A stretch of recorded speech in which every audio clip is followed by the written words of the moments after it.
Alright, good Friday morning to you. Hope that you've enjoyed these videos. Hope that you've been able to watch them in order. If you haven't, hopefully you can go back and watch them whenever you have time. So far, we've seen the introduction. Recorded that for you, trying to explain a little bit how I got into Edwards and how the trip came about. And then the next video, the second video in this playlist, actually covered the actual Jonathan Edwards trip that I took. Day 1 covered Enfield, where Edwards preached sinners in the hands of an angry God, East Windsor, where Edwards was born, and also where his dad Timothy was a pastor and where his parents were buried. After that, on Tuesday, I traveled over to Stockbridge and spent the day there. And hopefully you enjoyed those pictures, those video clips from where Edward spent the last few years of his life there at that humble parish in the wilderness. After that, on Wednesday, I traveled to Northampton and spent much of the day there, most of the day. And again, a special thank you to Miss Elise Bernier-Feely, local historian, Edwards historian, walking encyclopedia of Northampton, Miss Elise Bernier-Feely at the Forbes Library there in Northampton. So that was day 3, the 4th video in the playlist. After that came day 4, which is when I traveled from the Northampton area down to New Jersey. Much of that day was spent in travel, first half of the day or so, but did make a stop over in Haddam to see where David Brainerd was born. Saw the birthplace for that. Hope that you enjoyed that picture and the little memorial that they had there on the side of the road for him. After that, continued down to Princeton, New Jersey, and that was the last video that I recorded, more than likely probably the last video that you have viewed. And there I went to the McLean house, saw the home that Jonathan Edwards would have lived in the couple of months that he was president of the College of New Jersey. And then I showed you the photograph from where I was able to go into the actual room. Special thank you to a very important person at Princeton who allowed me into her office to see that room, and showed you the photo there. And I made a little video clip I'll try to get uploaded for you there in that room. That very room, maybe a tad bit bigger than this room here. Maybe about double in width, but about as wide or long. And there's where Jonathan Edwards died. The God that he preached about, the God that he loved, the God that he believed and clung to by faith. From that room, a split second after he took that final breath, that's where he saw God face to face. And so that was special, being able to go in that room. And then after that, went to the Princeton Cemetery, and that's where I finished up the last video for you, where his body is at rest right now, which reminds us the great Christian and theologian that he was, who made resolution number 63, that if there, at any one time on the earth, if there's ever a complete Christian where God could say, yeah, that Christian right there on the earth at this point in time is Christianity in one person. Edward said, I'm going to strive to be that one. Strive to be that one Christian. As great as he was, that right there reminds us that he's just a man. A sinful, fallen man who by God's grace was saved and used in a great, great way. So, spent some time there at the grave, just thinking, praying a little bit, and hope that you were able to enjoy seeing the photos there where Edwards is buried. And then I read the little transcript for you that a guy at our church so graciously tried to go back to its college days and put the Latin into English for me. Alright, so that brings us up to Friday, the last day of my Jonathan Edwards trip. Very special day. If I had to, I don't know, it's like asking which child is your favorite. You can't pick just one. Um, but it's almost as if each day on the trip just got better and better. Um, just so thankful that the trip came about and worked out like it did. Uh, but it came to an end, and the week came to an end. The trip came to an end, and that brought us to the last day of the trip. Now, when I knew that I was going to be going on this trip, which, as I said in the introduction, wasn't a whole lot of preparatory time to get ready for it. Um, Several people that I contacted pretty quickly, the people at Stockbridge and the little museum there, um, Miss Bernier Feely of the library on Wednesday. On Thursday, the person whose office is in the president's house, so I could hopefully go into her office and see the room where Edwards died. And then, so each day, one person agreed to take time out of their day for me that they didn't have to. Friday was the double decker. I needed two great things to happen, and by the grace of the Lord, both of them did happen. Number one, the Jonathan Edwards desk, which I'll show you some pictures of in a moment. I found out after reading into this that desk is not in a public lobby or museum or anything like that. That desk is in a private home, and it's not just in the private home of John Doe. It's in the private home of the head of the Jonathan Edwards College. The second thing, since I was going to be at Yale, was Mr. Minkema, Mr. Kenneth Minkema, another very important person in the study of Jonathan Edwards. He is the executive director of the Jonathan Edwards Center, and has edited the works of Jonathan Edwards. And pretty much anytime you read a book about Edwards, somewhere on there's going to be either something about Mr. Minkema or where he has made a statement about the book, recommending the book. So both of those things, by the Lord's blessing, worked out, and was able to on Friday, several things that I wasn't sure if they would line up or not, they all lined up. So without rambling on too much more, let's just jump into the pictures, which sadly, on this first one, I can't show you any pictures because I was not allowed to take any, but I can tell you about Friday morning and how special it was. So, Friday morning, here we have 11 o'clock. We're at New Haven and 60 High Street, and Mr. Mark Saltzman. He is Dr. Mark Saltzman. Probably, if my education is like a pin needle, I'm sure his would be like an entire bucket of water. But he was very, very polite, very kind to me. I sent him some emails, told him what I was doing. Actually talked to several people before I talked to him. And he said on that Friday that I could come into the home for a few minutes and see what there was to see in there. I probably should have took some more pictures. I didn't. But you get to the Jonathan Edwards College, which is at 68 High Street, and then a little bit over, you go kind of through this little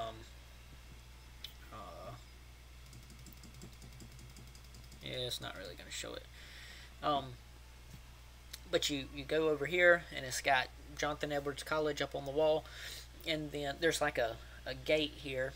I don't know why I didn't take more pictures. I guess I was just a little bit nervous what I was fixing to be able to see, and going there into the head of the college, going into his house. So anyway, didn't take as many pictures as I should have, but got to the next spot, and there we are. The head of College House, Jonathan Edwards College, the head of the house, 70 High Street.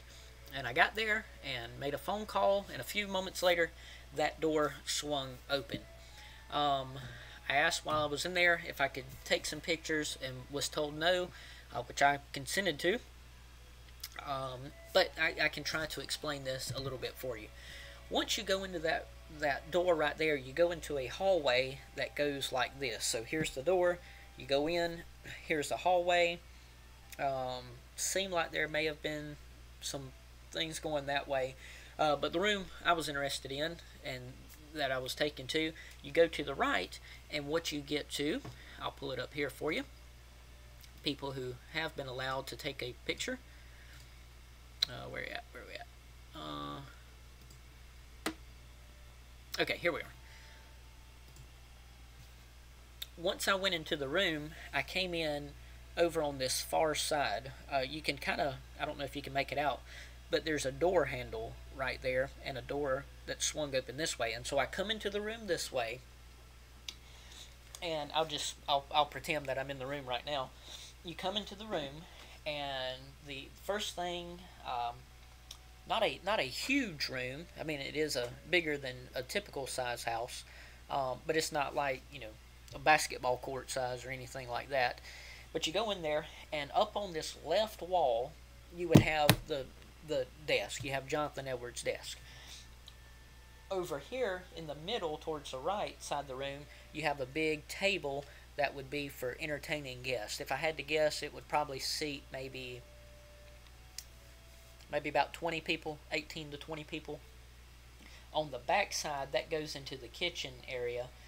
And then looking this way on the wall, you have the actual, authentic, original, only ones in existence, Badger portraits, painted by Joseph Badger, of Jonathan Edwards on your left and Sarah Edwards on your right. That's when I asked if I could begin taking pictures, and was told no, in a polite kind of way. But was able to go in there and look around. Told me that the pictures themselves are actually hooked up to an alarm, and anytime there's any cleaning that needs to be done, they have to let security know, so that when the picture moves, that the police don't come trying to rescue the portrait. So that was interesting. I guess I shouldn't be surprised at that, but I wasn't expecting that the pictures would have an alarm hooked up to them. But considering they're the only completely accurate picture of Jonathan Edwards that was ever painted, you know, I guess you can say it's pretty rare. So after that, we were talking back and forth a little bit. This desk here, let me show you. Here's what you're looking at this desk. This right here will tell you the measurements. The dimension of these parts as an assembled whole is 68 inches high, 75 inches wide, and 34 inches deep. Okay. So here is what the desk looks like. There wasn't a chair or anything in front of it. The sliding doors on several of these little cubbies were open, and particularly on the if we're counting 1, 2, 3, 4, 5, 6, 7, 8, 9, 10, 11, 12, from top to bottom you have these 12 cubbies. Cubbies number 6 and 7 and 10 and 11, I believe that's right.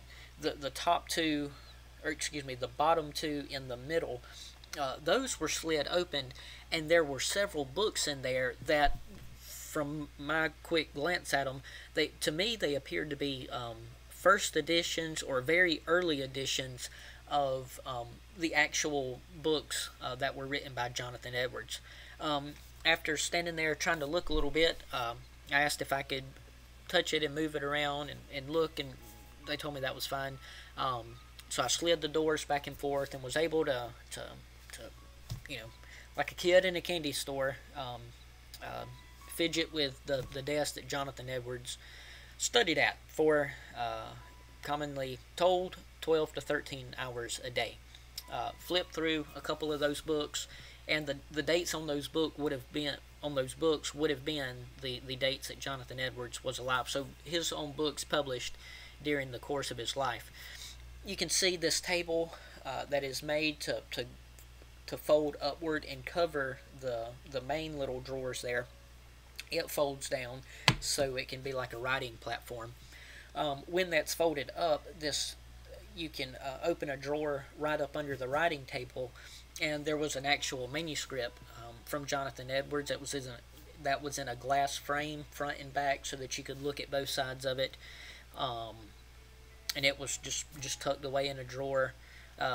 Over here on the left drawer that I opened up, there was some little name cards that said Jonathan Edwards College and had a little symbol on them, a whole stack of them. And I said, "Is it okay if I take one of these?" And they said, "Yeah, that's fine." And then to my ears was told, "Before you leave, we'll give you some goodies to take with you." I didn't know exactly what that meant, but I was really excited when I heard that, and I'll show you that in a moment. So there it is. There's the desk of Jonathan Edwards, just like I saw it in that room. And like I said, you're looking at this desk right here. If you look to your left is the door where I came in at. Over more to the left is the kitchen. Over to the right, and there's a window right there looking, which would be looking, yeah, if this is the front of the house, it would be looking at like a little courtyard, or something over on the other side of the house. But on each side of that window is the portraits of Jonathan and Sarah, and then the big dining table there in the middle where they have students and their parents and things like that. So being able to see that desk was very, very, very special. Let's see. I wanted to show you a few more things about this. Here's a little preview of an article that you can find. If you want to just pause the video, you can read that. There's the top column on the right. There's the bottom column on the right. The next is, if you just type in on Google Jonathan Edwards desk, you'll see various items, photos of the actual desk, as well as the rotating desk that showed you a replica at the First Church of Wethersfield, which, to correct myself, I said in an earlier video I wasn't sure what connection Edwards actually had to that church. Evidently I didn't know, or I'd forgotten. I read another thing this morning that said that church is where Edwards would have went to church during his couple of years when he was a teenager. Again, I don't remember reading that, but that's something that I came across. I didn't check to see if it was true or not. So yeah, you can type in Jonathan Edwards desk and see various things. And now, thankfully, I can say that I've actually seen these and touched these and moved them around in person. So there's some photos there. One thing, and I'll put links to these in the video. If you go to this website, that you type in this address, you can get to this collection right here. And what you have is the material and social practices of intellectual work, an example, Jonathan Edwards study. And again, there's Mr. Minckham's name right there. The cool thing about this website is kind of interactive. You have a bookshelf over here, you have Edwards' desk, you have Edwards' chair, you have his sitting seat, you have the rotating table, and then you have his writing table, some papers on the floor. Now, one kind of cool thing, you can click on various things, and it'll actually, show you, all this cool stuff. You can go back. Oh well. But you can click on each thing in that picture, and it'll tell you about it. Another thing you can also do, and I actually printed this out a couple years ago. The article that this is from, or about, the material and social practices of intellectual work, Jonathan Edwards study. This is about 50 pages, and it just takes you through. I'll turn this up for you. It's got all kind of articles and photographs about the desk he used, the paper he used, the pen or quill and the ink he used, the table and books and all sorts of various things. So you can get to that at the link I'll share with you in the notes. And if you're like me, you're interested in Edwards, or when it comes to actual tangible objects and how they've been used in people in their studies. If you're familiar with the Thomas Jefferson rotating book stand, if you're curious about actual material things and how they're built and things like that. This is a pretty cool thing. You're not going to get a whole lot of theological teaching in here, but you do kind of get a little glimpse into the fact that, hey, even theological studies takes wood and pens and paper and notebooks and things like that. All right. The next link is here's the actual this right here, and I'll put it in there for you. Yeah, 48 pages, and you can download this. You can download this there.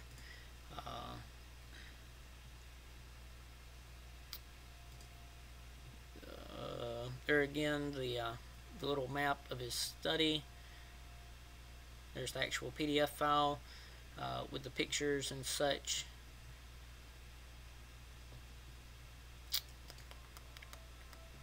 Okay, we'll get to that in a minute.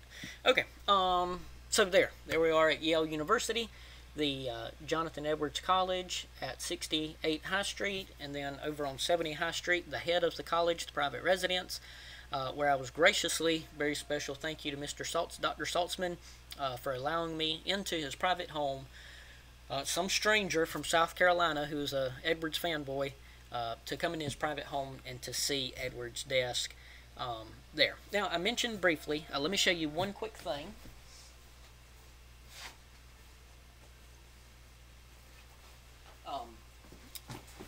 Not that it makes a whole lot of difference to Edwards' life, but I was able to go on the trip, so it's pretty cool. I mentioned a few minutes ago, probably 5 or 10 minutes ago now, that when I asked if I could take one of the little name cards that had the Jonathan Edwards logo on it for the college there, said yeah, that's fine, and before you leave, going to give you some goodies down in the basement. I didn't know what that meant, but it sounded pretty cool. So we went down into the basement, and the person starts just digging through just boxes and all kind of stuff there in the basement. And I was given Mr. Marsden's biography. Said, do you have this book by Marsden? I said, yeah, I've got one. And I said, it's a used copy that I bought off eBay that came out of a library. And said, well, here's your new one. So got a new one of those for free. Got that. Got this little bag. Here's the logo for the Jonathan Edwards College. So you can put books in there and carry that around. Was given a sweater that had that same logo on it. A sweater, really thick, heavy sweatshirt. Said, can you wear a size large? And I think they were trying to find a smaller size, and I'm like, I don't care what size it is, I'll be glad to take it. And then along with that was given an apron that has the Jonathan Edwards thing on it, like a cooking apron, barbecue apron. So two wearable things, the sweatshirt and the apron. Probably the biggest Edwards fan, more accurately probably scholar would be a better term for him. Whereas I would just be the layman. Mr. Matt Everhard, I've mentioned him on a prior video, his book, Unknown, about God using unknown Christians. Pastor Matt Everhard, you can find him on Facebook and YouTube and such. I asked him earlier on the trip if I could find a shirt for him or something there for sale. I would find him something, and never found any shirts for sale while I was there. Did find this later. But it was either the sweatshirt or the apron, and he lives in Florida, and I doubt Florida weather is conducive to wearing thick, heavyweight sweatshirts. So I asked him if he would like the apron, so he's able to wear that at his church when they have their dinners on Wednesday night.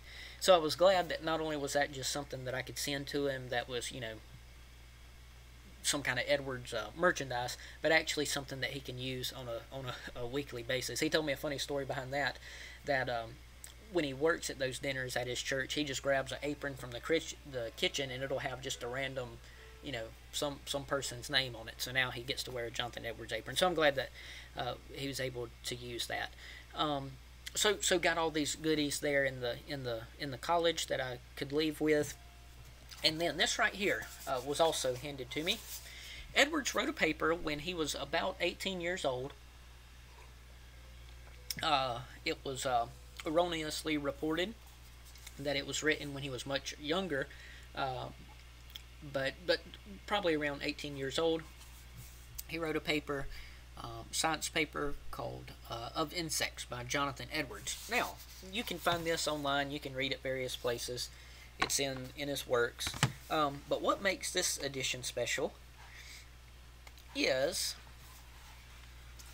the Jonathan Edwards College Press, designed by James Lee, printed in Van something lightweight text paper, textual diagram by so-and-so, monotype at the letter foundry of Michael and Winifred Bixler in such and such New York. Special thanks to John Gambrell, Flint City, some more people for their help and support. And what you have, this is copy number 76 of an edition of 200, and 76 is written in pencil.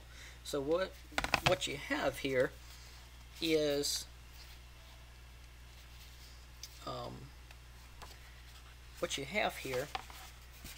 a book that was made specially. I am pleased that it will again be a student effort printed by the Jonathan Edwards College Press and acknowledge the efforts of these people who participated in the original printing. Finally, I acknowledge the Robert C. Bates Fund for the resources that make this second edition possible, as well as the other things at the college. February 2005. So Mr. Beinecke told me what this is actually printed on an old-fashioned printing press in the basement of, well, actually over here, in the basement of the Jonathan Edwards College. So to be able to have this right here, what that is, of the Jonathan Edwards College. So there's 200 of these made, and I've got number 76.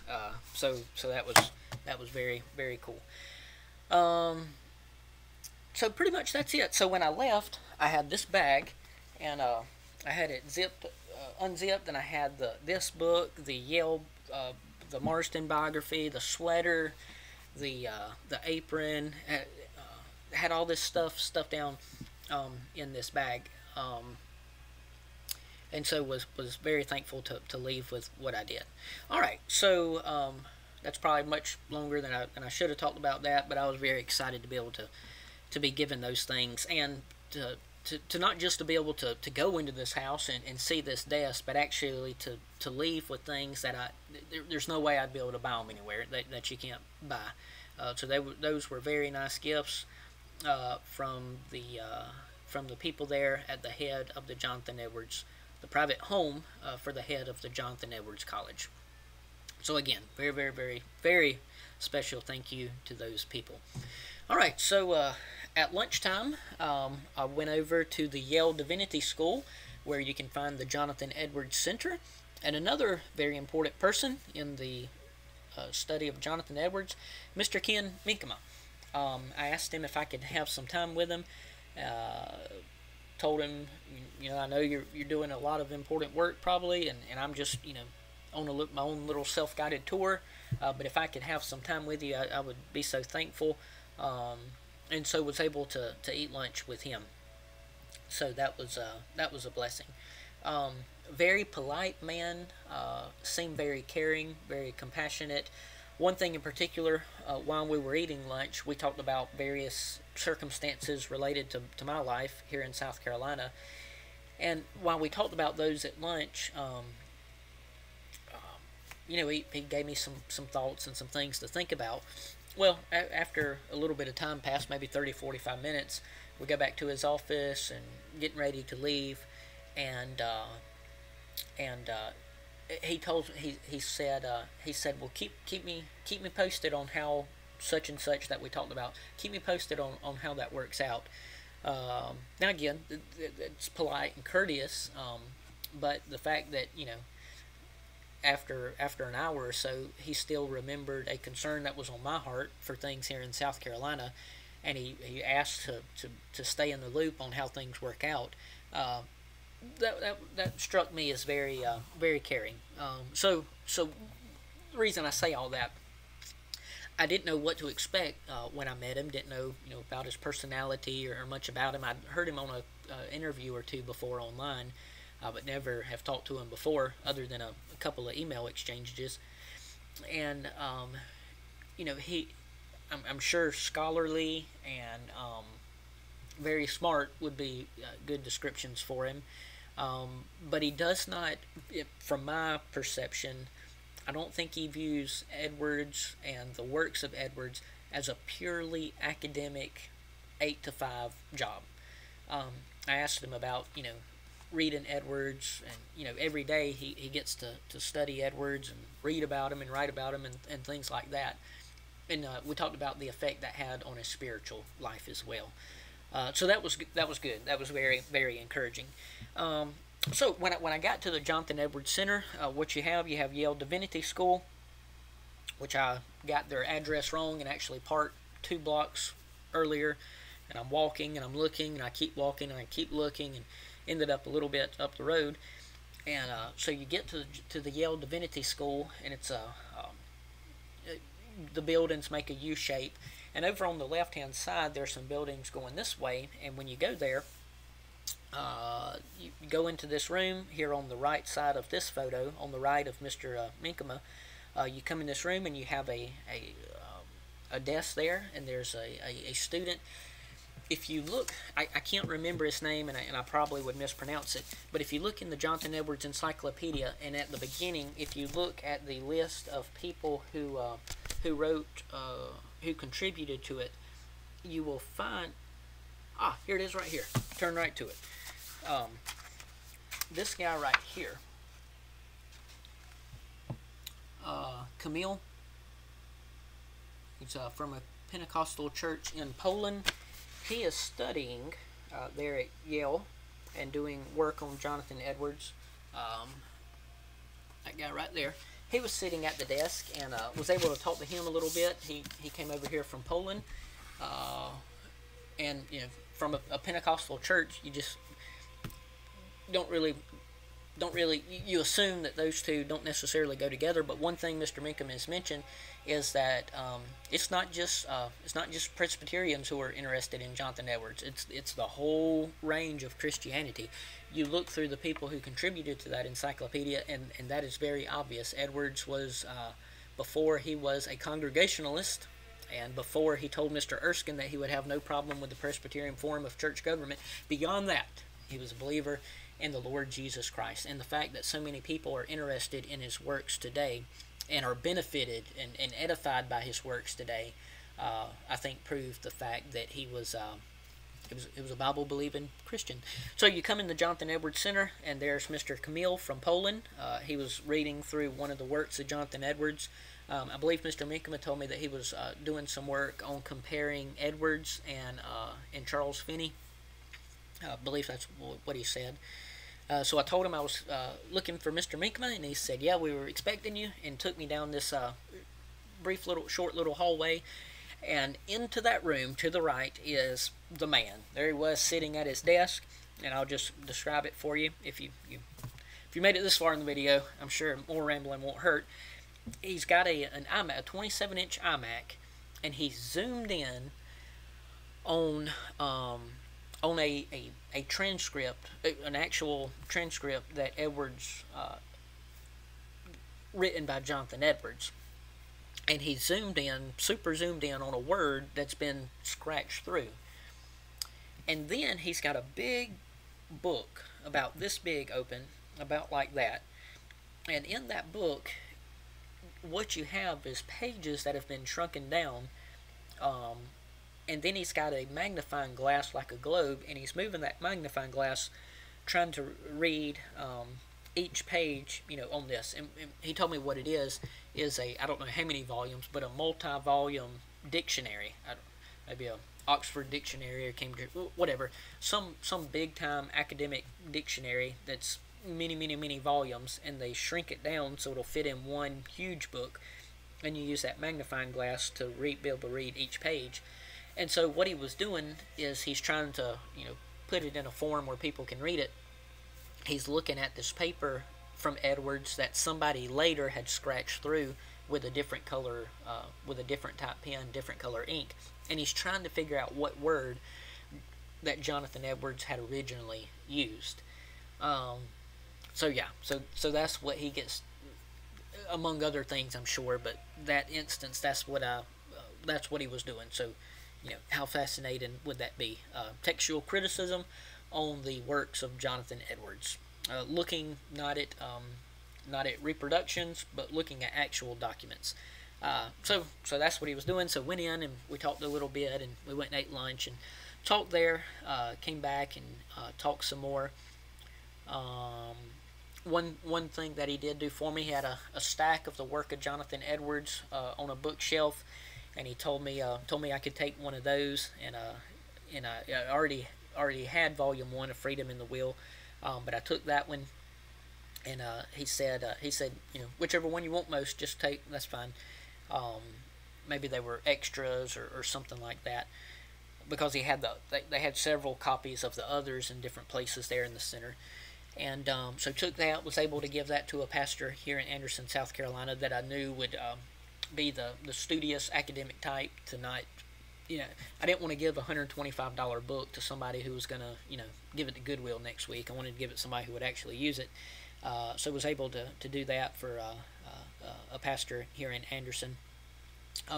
So again, another very courteous gesture from the people there at Yale. We talked a little bit more.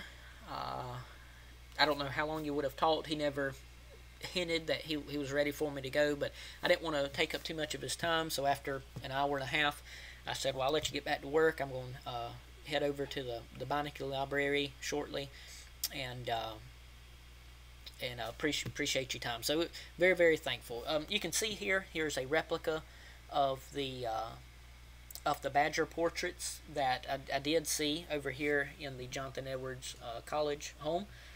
Inside of that room, here's a replica of what they look like, though the actual ones would be bigger than that. And then the cool little photo over here of Jonathan Edwards with a thumbs up, and he's holding a baby blue Yale works of Jonathan Edwards. So that's a cool little picture.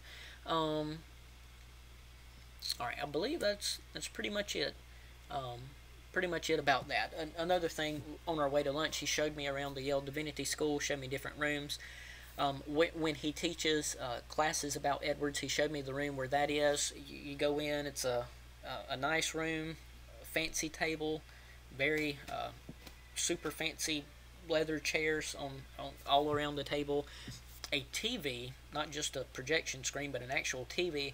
That thing looked like it was probably, I don't know, 80 inches, 90 inches, humongous TV. And then on the other side of the wall is a Edwards portrait that is probably maybe twice as big as that one. A humongous Edwards portrait in there. He showed me the chapel where they have their chapel services, and he told me a little bit about the school. So very, very enjoyable time there at the Jonathan Edwards Center at Yale Divinity School, part of Yale University. All right, after that, I went over to the Beinecke Library, Beinecke Rare Book and Manuscript Library. You can see it's 1, 2, 3, 4, 5, 6 stories tall. These are not windows. These are actually thin sheets of marble that are thin enough that it lets the light shine in. Why I did not take pictures inside of here, I don't know. I should have, but that's cool. You can look at pictures of it online, and that's a pretty cool thing to see. So you go in, back up a little bit. I did not, in South Carolina redneck fashion, I did not want to walk in there and say, yeah, I'm here to see some stuff about Jonathan Edwards, and then look at me and roll their eyes. So what I did before that, you're allowed to check out 10 things, up to 10 things at a time. Well, one at a time, and up to a maximum of 10 items. So here we are on Friday. On Thursday night, I stayed up super late going through their catalog. You know, out of all these thousands upon thousands of things that I could have requested, what could I see that may be a little bit different and out of the ordinary? So I picked 10 things that I thought would be that I would be able to use. Sinners in the Hands of an Angry God was checked out. It was part of a collection that was checked out for some conference or lecture or something that's going on somewhere. So was not able to see that. But I can honestly say that on this trip, the only thing that I was not able to see that I wanted to see was the manuscript of Sinners in the Hands of an Angry God. Other than that, pretty much everything that I wanted to do, I got to do. Every person I wanted to see, I got to see. Every place I wanted to go, I was able to go. So that worked out great. You go in, you go to security, you put everything in a locker, you take everything out of your pockets. You go downstairs into this glass room where there's a security guard with cameras everywhere, and he's looking at a monitor that's got maybe 16, 20, 24 cameras or views. So very, very, very secure, and was able to go in there. Here's an example. You sit at this little table, they hand you some stuff, and you can look through that. The first thing that I looked at was the quote from, I can't remember what, I'm thinking it's from a sermon. I can't remember the name of the sermon right now. But it says, to go to heaven fully to enjoy God. Let's see if this mouse click will show up. Right here. To go to heaven fully to enjoy God is infinitely better than the most pleasant accommodations here. Better than father and mother. Better than spouse and child. Better than acquaintance and all earthly friends. These are but scattered beams, but God is the sun. These are but drops. But God is the ocean. That's a paraphrase, but you know, to have something to kind of use like a little wallpaper for my computer, I got that shot at a good angle. Probably one of my favorite quotes about Edwards, just showing that out of all the joys, the greatest things that we can experience. Last night when I took my kids in bed, I was praying, and I was thinking about just how much joy I have when I go home. You know, after doing the stuff during the day, and sometimes it's great, sometimes it's discouraging, whatever. To be able to go home and see my family, see my children. They hear the door start to unlock, and they start screaming, "Daddy's home! Daddy's home!" As special as that is, that joy that I experience, Edwards says that's a drop. That's just a drop. And to go heaven fully to enjoy God is infinitely better than the most pleasant accommodations here. The joy of going home, the door rattling, my kids screaming, "Daddy's home," my wife being glad to see me, giving her a hug and a kiss, chasing the kids around the house, being able to spend the evening together, going and getting the ice cream, doing family worship, tucking them in bed, staying up late, falling asleep, watching basketball. The greatest pleasures of this world. 2 seconds after I die, I will experience, because of the blood of the Lord Jesus Christ, His propitiation, salvation by grace through faith, but because of God's work of redemption, what I will experience in heaven continuously for eternity will be like an ocean, and the joys of this earth are but drops. Now, that's not to discredit the joys and the loves of this earth. That's not to focus on how small the drop is, but it's to focus on how big the ocean is. So that's one of my favorite quotes by Edwards. A few angles of it. All right. The next thing is can look over here. What you have, the works of Edwards were given to family after he died. And after that, in 1890, one of the... do we have a grandchild, great-grandchild? I can't remember now. Mr. Tryon Edwards of Detroit, Michigan. You can read through that. This is where they requested for Yale to take possession of these works of Jonathan Edwards, and you can see the signatures of some of Edwards' family members, saying that it was going to be turned over from being possessed by the family to now go into the hands of Yale University, and some of the things they requested to go along with that. So that was in 1890. I'm thinking that actually the transition took place around 1900. Here is, okay, so that was in 1900, 1890. Going back to after Edwards died, here we are, March 27th, 1767. We've got Sarah, Mary, Lucy, Timothy, Susanna, Eunice, and Little Pepe, Pierpont. Those are the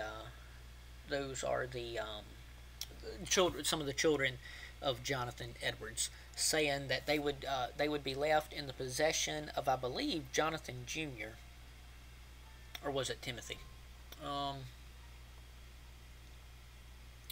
Whoever it was, one of the sons got the works of Edwards, and here is where the siblings all agreed to that. And then the prior picture was where the future descendants turned it over from family possession over to Yale University. Okay, here's the obituary that was printed on April 10th, 1758 in New York. I'm not gonna read all this, but I'll just do that. So if you care to, you can pause and go back and read through that.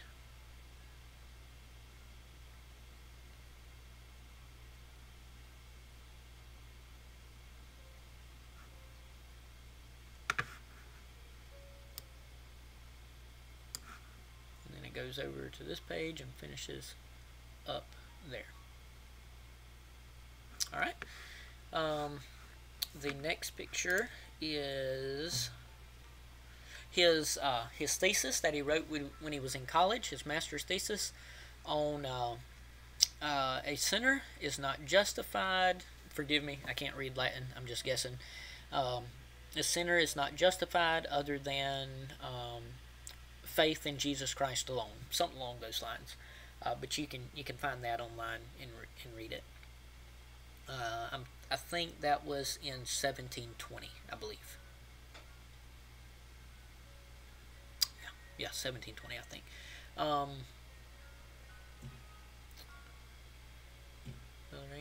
Here's an example of a sermon notebook. It was probably, here's an Amazon Kindle. It was probably a tad bit smaller than a Kindle. It was probably about that big. Real brittle leather, sewn together. You open it up and you see notes of free will. So what has been told, if that was the only book he ever wrote, he would have been America's greatest philosopher theologian. And here's his notes on it that I assume were the basis for the book of freedom of the will.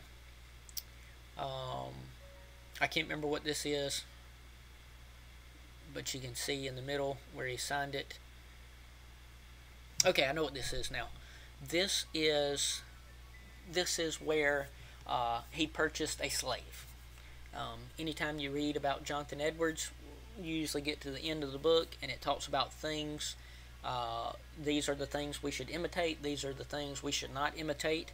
Usually, sometimes it's mentioned how much time he spent in private and how he should have been more of a people person. I would argue that if he's not a people person, he's a studious person who doesn't try to need to be a people person. He needs to be a studious person, needs to be what God made him to be.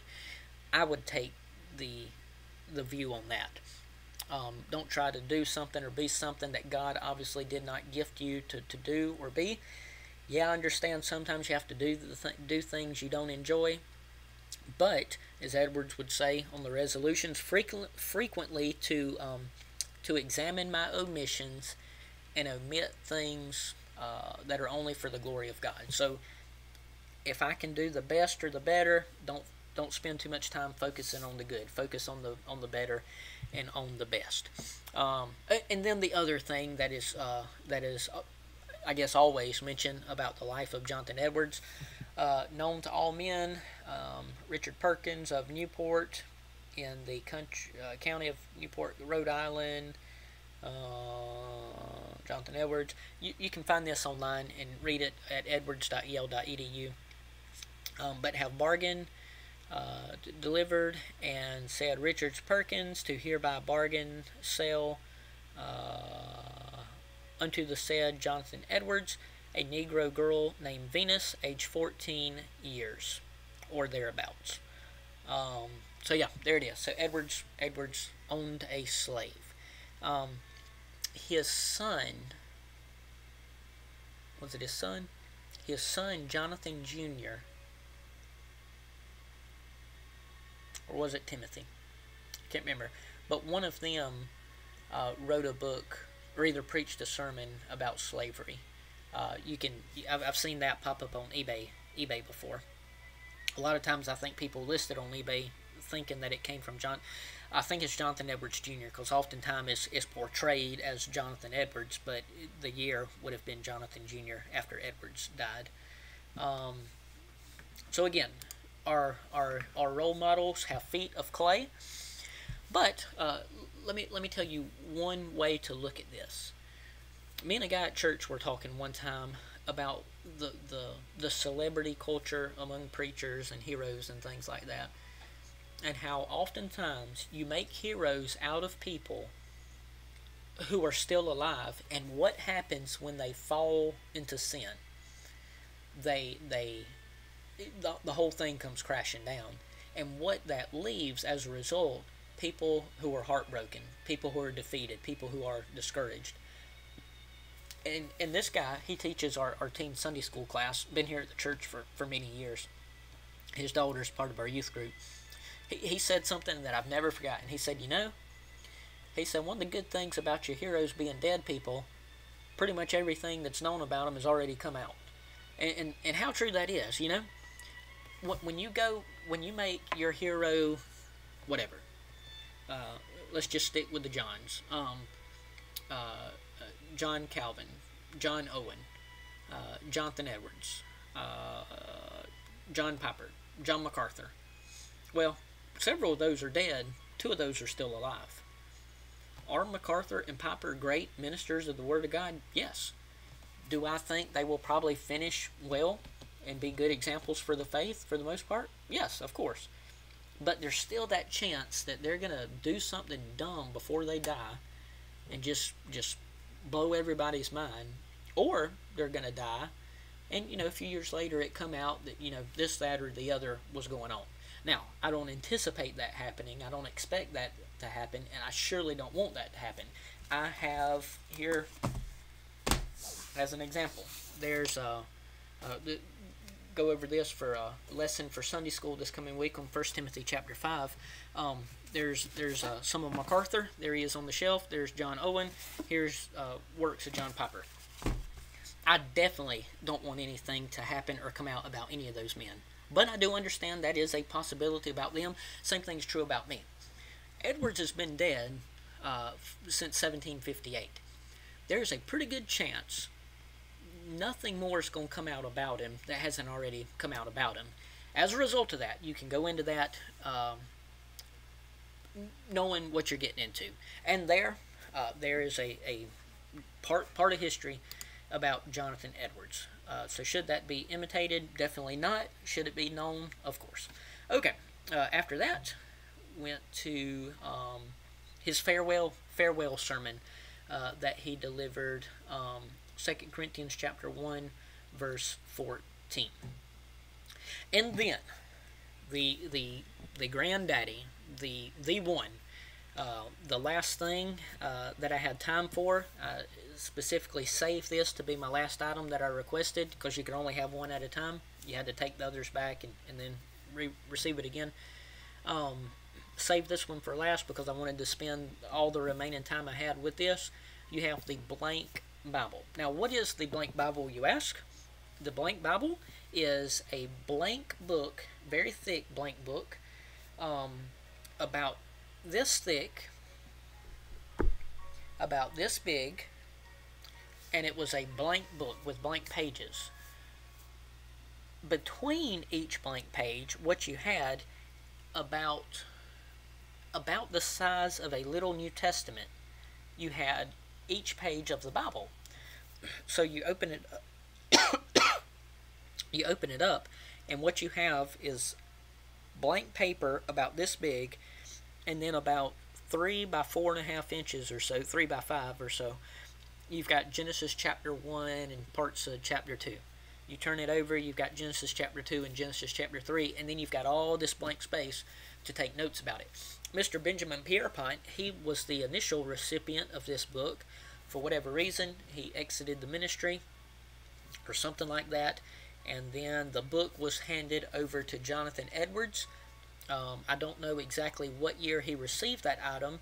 He had it rebound in the late 40s, I believe it is, and or he received the book in the late 40s and did all this in like 1 decade, but probably more realistically, he used this book for several decades, and then in 1728, Mr. Benjamin Pierpont would have been a relative of Sarah Pierpont Edwards. I'm assuming, I don't know, but I'm assuming that was a brother. And then Edwards in 1748, he wrote in the front that this was his book. And I've read it somewhere, maybe in this, honestly can't remember, that probably the book was rebound, and in 1748 he made this note in the front. There's what it looks like today. Again, it's kind of hard to tell. You can see a 13-inch computer back behind there, if that helps any. But there you can see an idea of what it looks like.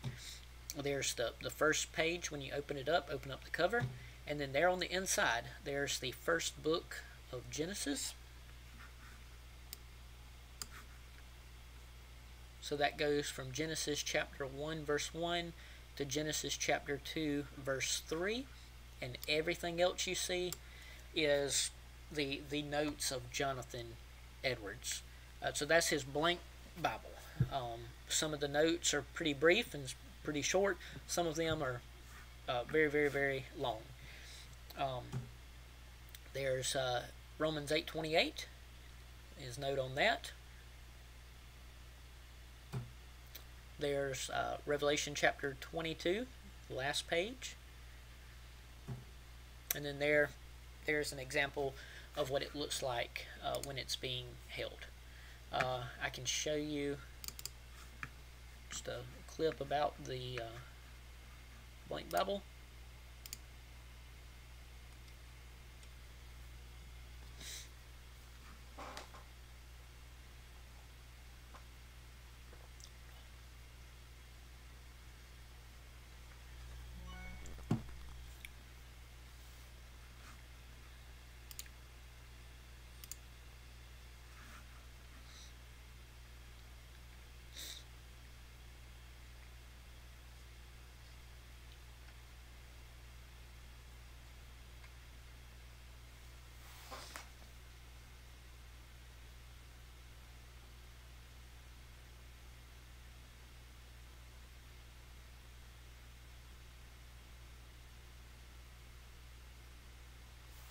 Okay, and then this video right here will give you an idea of how the pages are in there.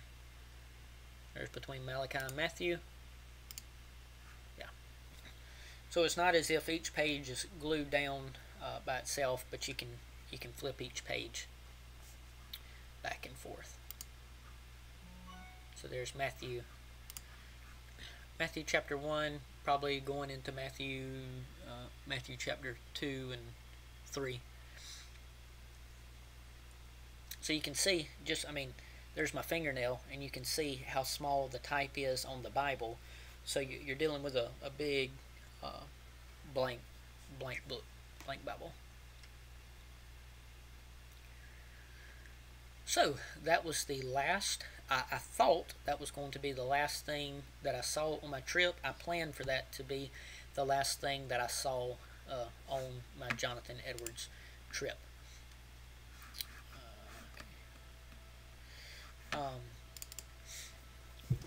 So there we are at the Beinecke Rare Book and Manuscript Library. Was able to spend about a couple hours. Yeah, about a couple hours there. They closed 15 minutes till 5, and I pushed it right to the very minute, as you can tell, 4:45:22. So that was very special. I told somebody I don't know if a spiritual experience would be the right way to frame that. It's probably a bad way to put it theologically. But it was a special experience, being able to see in my own hands the book that Jonathan Edwards, the Bible, the blank book, the blank Bible, the study Bible that Jonathan Edwards made. You know, so often we buy study Bibles today and it's got notes already in it. We buy wide margin Bibles sometimes, and we write maybe a few little notes on the outer column. If it's real important, we might stretch out the inside column and write a note in there. But here's someone who made their own study Bible. To show you, here is the Works of Jonathan Edwards, Volume 24, Part 1 and 2. What you have here is the Blank Bible, Part 2, which is the New Testament, and the Blank Bible, Part 1, which is the Old Testament. Now, there are a few notes on the introduction, probably about 100 pages or so of an editor's preface and editor's introduction. But what you have here is 800 typed out. See example. Here would be some notes on Zechariah, chapter 3, verse 8 to chapter 6, verse 13. So not the Bible and the notes, just the notes. Just Jonathan Edwards' notes. He wrote, not counting the introduction, 821 pages just on the Old Testament. You get over to the New Testament, and there's a brief introduction there. And it starts at page 825, as if this was, or it is one volume. But page 825 is Matthew chapter 1, and it takes you to Revelation 22, which ends on page 1248. So, 1248, let's tack off 100 for introduction. So about 1,150 pages. Edwards wrote over 1,000-page study Bible, and he was a pastor, and he was a theologian, and he was an author, and he was a missionary, and he was a college president, and he was an assistant pastor for his grandfather. Edwards was a Bible student. The one thing, now again, this is probably more emotional than it is pure wisdom, but as soon as I held that Bible and I started flipping through those pages, what kept going through my mind was the line from one of his biographies that someone wrote about him. It was his common practice to study between 12 and 13 hours a day, to wake up between 4 and 5 in the morning and be in his study for literally half of a day. Not half of a waking day, half of a 24-hour day he spent in his study studying God's Word. Some people try to argue and say that's not completely accurate. Maybe it isn't. But after seeing that study Bible, not that he bought to read the notes, but he received so that he could write the notes, I thought, man. And that's just one volume out of what they have at edwards.yale.edu of, I believe, 73 volumes. And he's not typing it on a keyboard, and he's not even writing it with a ballpoint pen. He's writing it with a feather, I would imagine, a quill. He's probably having to either buy ink or make ink at home. He doesn't just open up a notebook and flip through it. He has to find the paper. He's got to find scrap paper and loose paper and make his own notebooks. Very, very productive. He said on one of his resolutions to pretty much resolve to not lose 1 minute for the glory of God, something along those lines. And that book, if the only thing I saw on my trip was that book, I would have left that week more impressed with Edwards than when I went. Well, I don't. It's been over an hour now. Let me wind this to a close. I mentioned on the Monday video, day 1, which would be the second video in this playlist, that at the beginning of the week, you go back to the very beginning, and when I went to see the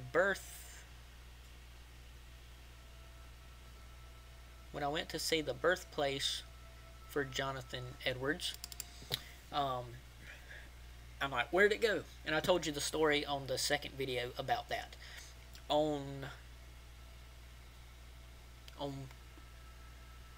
Tuesday or Wednesday, I talked to a lady there at the county garage there, asked her if I could come by and see it or whatever, and she said she couldn't help me. On Thursday, I went back through the town on my way down to Princeton and talked to a DOT worker who said they wouldn't get it up that week. It'd probably be later, and when they got it up, he'd send me a picture of it. That was on Thursday. Well, on Friday, while I'm at the Beinecke Library, winding down my trip, I think it was about 3-something, so about 2 hours before my trip is done, and I'm heading back to Boston, making the trek up there. I got a message from the DOT worker, said they got it up quicker than they thought. Here's a picture.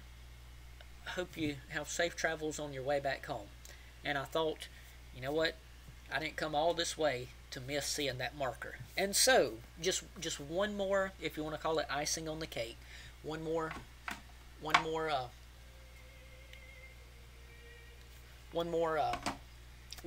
blessing on the trip, right here. Friday night, 6 o'clock, heading back to Boston. I was able to end my trip pretty much where I began it, and I was able to end my trip on this Jonathan Edwards tour, where Jonathan Edwards began his life. What made this so what's the word? Suspicious, I guess. You know, this is on the side of the road right next to someone's house. The first time, I was pretty sure someone was there at the home, so I knocked on their door and tried to ask them what happened before I knew what happened to the sign. And so when I go back at nighttime and there's lights on and stuff, it's obvious someone is there at the house. So here I am parked in their front yard, hazard lights on, high beams shining. If you watch my YouTube videos, you'll understand my fascination with tactical flashlights. Never go anywhere without a flashlight. The beams on the car were at the wrong angle, and so I had my little super bright flashlight propped up and shining, where I was able to get one last final picture on the trip. So finished the week out with just one more extra special thing that didn't necessarily have to happen, but it did. Birthplace of Jonathan Edwards, first American theologian and philosopher. Born in 1703, son of Timothy Edwards, he graduated from Yale at age 17, was pastor at Bolton, tutor at Yale. I don't know why they left out pastor at Northampton, missionary at Stockbridge, and in 1758 became president of Princeton University, where he died. His grandson, Aaron Burr, became third vice president of the United States. And so there's the birthplace of Jonathan Edwards. And the week ended where for Jonathan Edwards it all began. Now, this video has been a little bit lengthy. I know, I talked even more than I normally do. I believe I showed you everything I wanted to show you. We've got the book from Yale, blank Bible, notes about his study. Yeah, that'll do it for this video. Let me show you one more thing. The shirt, I saved it for the final video. I was hoping I would find something like this for sale while I was on that trip, but I didn't. My wife bought this for me later for my birthday in November. This shirt, you may, if you've come across these articles and stuff before, you may have seen this shirt on a Christianity Today magazine. Actually, this is a real shirt. You can go to this website right here. I'll put a link in the comments. This design exclusively licensed to the Jonathan Edwards Center at Yale University by Christianity Today magazine. So you can buy this shirt. You can put it in whatever color you want. If you want to be authentic and real, you know, trendy words today, real, authentic, relevant, transparent. If you want to have the actual one that was on the magazine cover, I'd say go for the yellow. And in doing so, you'll also be supporting the Jonathan Edwards Center at Yale University, where Mr. Ken Minkema is the executive director, and help them, at least probably with a couple dollars, help have a small part in keeping the work going there. I hope you've enjoyed these videos. I hope that you've enjoyed me rambling on and on and on about Edwards, and I hope in doing so that as I've rambled about Edwards, I hope that you've had a greater vision and taste of God. What God can do with one man who will resolve to live with all his might while he does live. All right, I'm going to sign off. Take care, and we will talk to you later. Bye-bye.